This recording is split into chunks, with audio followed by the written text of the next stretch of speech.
देवगढ़ जिला रियामाल child line और police सहायतार आज रियामाल स्थित सुवर्णपाली ग्रामर माँ और पुओ को उद्धार कर जड़े युवक को अटक रखी पुलिस पचराउचरा जारी रखी।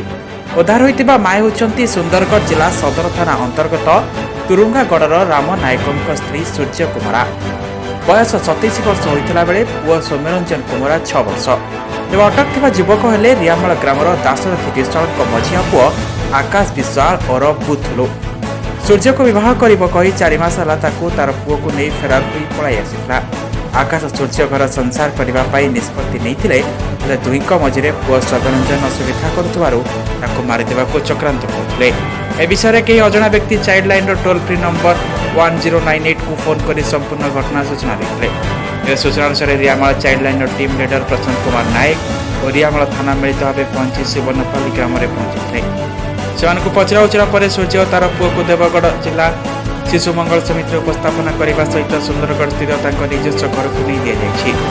अन्यपक्षे आकाश को रियामाल थाना पुलिस अटक रखी पचराउचरा जारी रखी। प्रकाश अनुसार आकाश सुंदरगढ़ अंचल में काम करने जाता सूर्य सह प्रेम संपर्क बढ़ता। सूर्यर 2टी झील और गोटे पुओ रही बह करने को स्थिर कर रियामाल माँ और पुओ को नहीं आसाला। घरे भर्ती न हो बारद्वार होगा स्कूल बारटा खला आदि स्थान में आश्रय नेउथला। एसहित तार पुओ को बहुत जंत्रणा देउथला।